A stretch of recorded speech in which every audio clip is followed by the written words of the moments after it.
welcome or welcome back. My name is Ari and you guessed it, it's a Piece and Pages unboxing. I'm sure you saw that when you clicked on the damn thumbnail and you didn't need me to tell you that.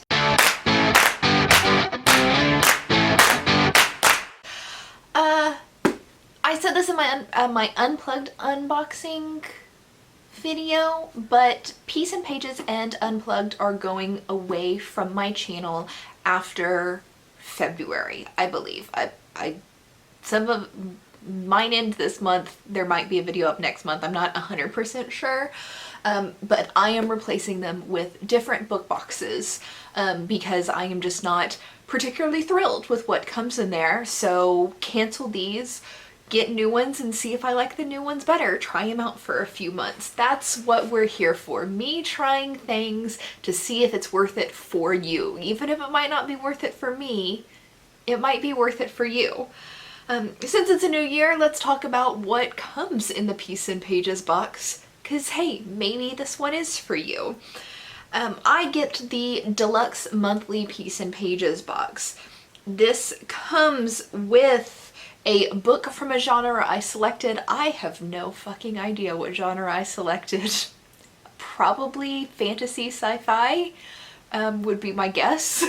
Based off my own personal reading, but I honestly don't remember.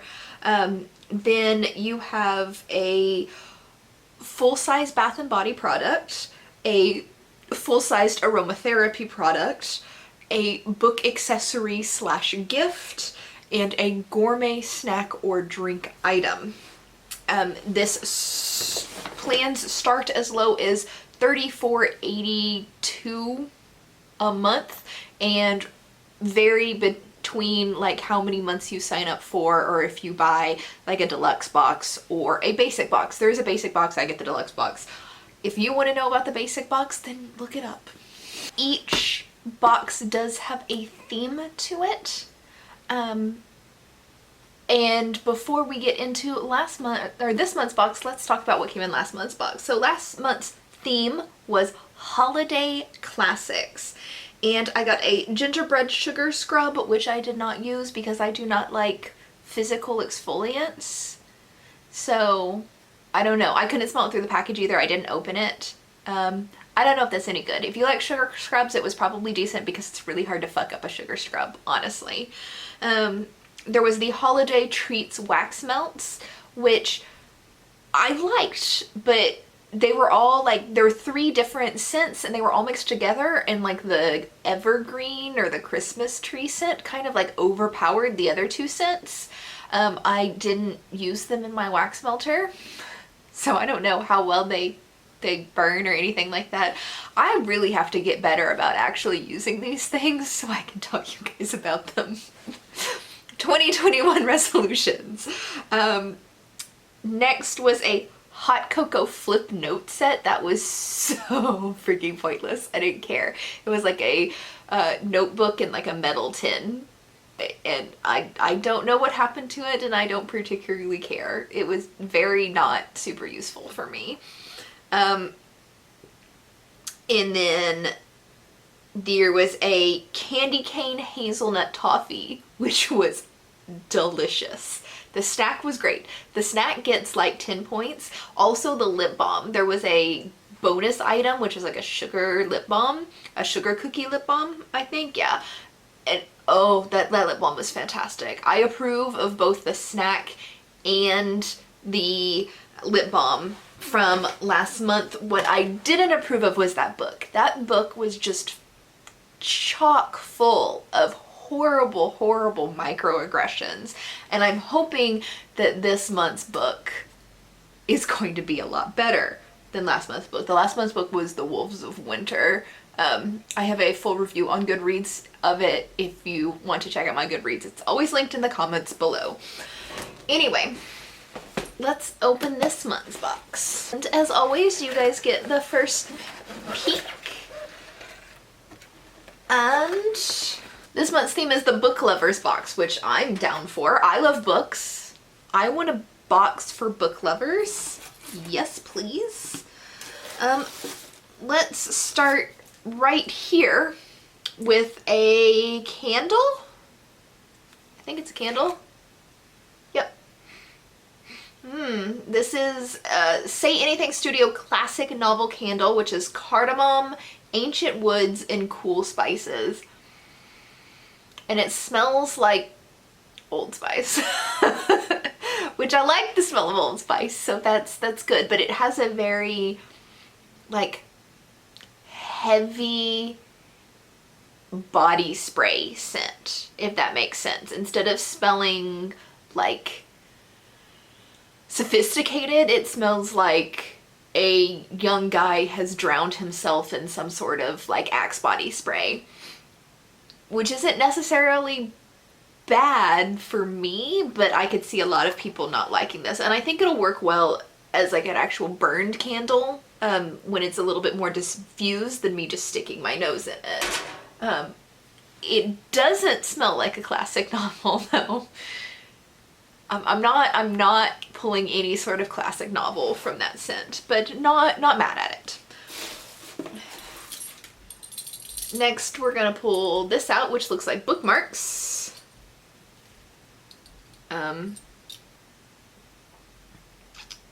Okay. Kind of weird, but I get what's happening here. So we have two ruler-like bookmarks. I do have bookmarks like this already.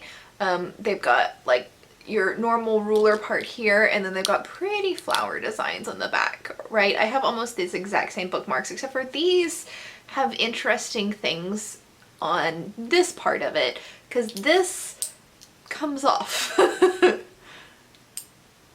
So maybe I wanted the Starry Night picture, which you can't see because my face is in the way. Stop focusing on my face. Maybe I wanted the Starry Night one on the dark colored bookmark and the picture of a bunch of books on the light color bookmark. I can switch them around. I do have bookmarks like these, but I don't particularly ever use them in books because they're very heavy, and they add unnecessarily weight to an already heavy book. And I'm always afraid like these sides that are kind of sharp are gonna like fuck up my pages.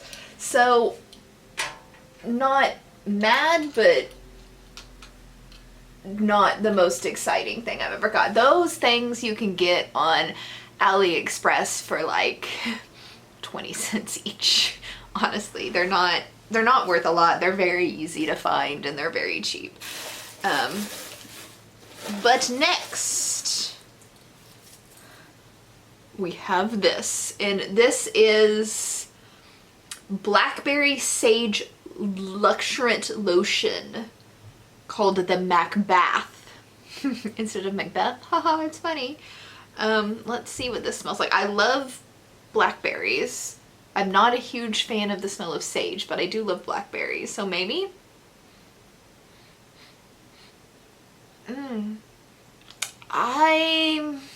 I'm gonna say that I don't particularly care for it. It's got a blackberry scent, but it's more of like a chemically fake blackberry scent, like maybe like if you're gonna make blackberry candy out of something fake that you're saying represents the smell of blackberries, kind of like strawberry candy, like Strawberry Nerds or something, don't actually taste like strawberries. It's the same idea, but blackberry. So I'm not super thrilled with this. But I'm not mad at it. It's not the worst thing I've ever gotten. Next is this. And this is the Literary Tea Collection, Simpson and Vale, Maya Angelou's Black Tea Blend. I guess tea is the snack this month? That's not super exciting. But yeah, this is, it's just black tea. That's anticlimactic for a snack, but okay. I mean, I like tea. I'm gonna drink the black tea because I like black tea, but I would have liked something a little bit more exciting, personally. And I think the only thing left is the book, which is not in any sort of packaging, and this is The Widow of Rose House by Diana Biller. Only love can light up the dark. Shit, this is gonna be... Please do not be contemporary romance. 1875. Gilded Age, New York. A Gothic mansion. A woman shadowed by a tragic past. The man who loves her. Mrs. Alva Webster, the most scandalous widow on 2 continents, has returned home to New York. Shunned by the society elite, including her parents, Alva has lost her reputation, but gained her independence. Ignoring the whispers and gossips printed about her in the newspapers, Alva is determined to build a new life by restoring a crumbling Hyde Park mansion. Rumors of hauntings be damned. Alva has her own haunted past, she has no place for ghosts in her future, and she especially has no place in her life for an eccentric genius who's taken an interest in her new home, and in her. Professor Samuel Moore, a pioneer in electric lighting and member of a nationally adored family of scientists, is enchanted by the mysterious mansion and its beautiful owner. When spooky sightings haunt Alva's plans for a new start, she turns to Sam's scientific services, and Sam and Alva explore the house's history, As Sam and Alva explore the house's history, they uncover dark truths long buried by a high society family, some of which were never meant to be revealed. With the danger growing, Sam and Alva's love may be the only way to heal the past and light up the future. Okay, that doesn't sound nearly as bad as I thought it was going to when it said only love can light up the dark on the front cover. I could probably work with this. I have no idea what kind of book I have selected to receive every month from this box now. Because this is historical fiction, maybe? I mean, it sounds historical fiction to me. The one before this was dystopian. But it's like historical fiction plus thriller, haunting, horror? The last one wasn't horror at all. I have no fucking idea.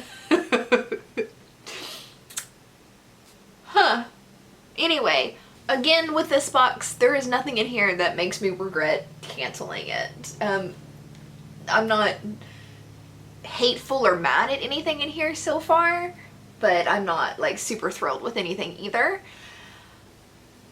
I will be back in just a second for you with a clip on what I think of that book, and we'll see how it turns out from there. Hello, I am done. So I'm struggling to classify this book. Is it a horror book with historical romance tropes? Is it a historical romance with an extremely terrifying ghost story? I don't know, but I loved it. This was a lot of things. First off, it had the most adorable cinnamon roll character in Sam. Like, it was ooey gooey gushy adorable. And he was everything. I loved his character. So that, great. Then outside of Sam, you had, what is her name? Alva. Outside of Sam, you had Alva, or opposite of Sam, you had Alva, and she had like a really dark but like interesting to read about backstory. She is a widow. You see that there? She's a widow, and her husband was abusive. And this was set in like the 1920s, I think, and like upper class society, like getting a divorce from your husband and leaving him under any circumstances is nearly impossible. And he was like both emotionally and physically abusive. So you have like her really, really dark story partnered with Sam's story, where he's like an adorable, wholesome, like absent-minded professor type, which was cute.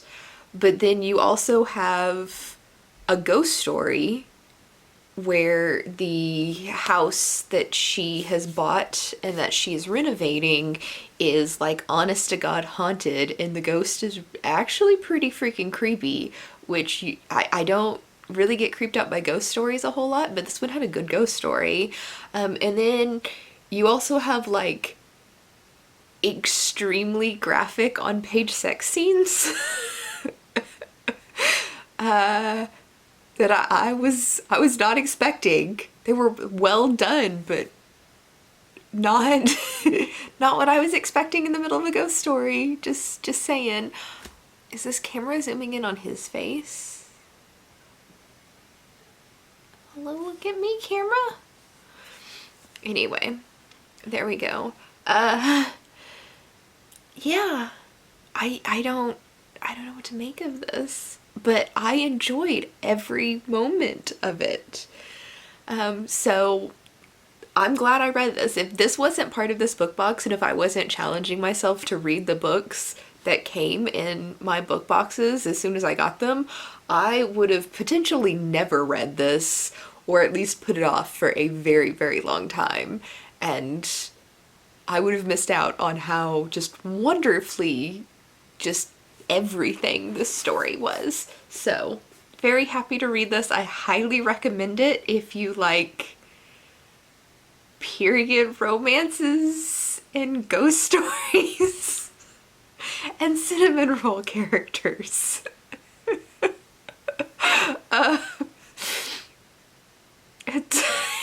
It's such a weird combination, but it really just works. But yeah, back to previous me for the closing clip. And that's everything. Catch you in the next video. Bye!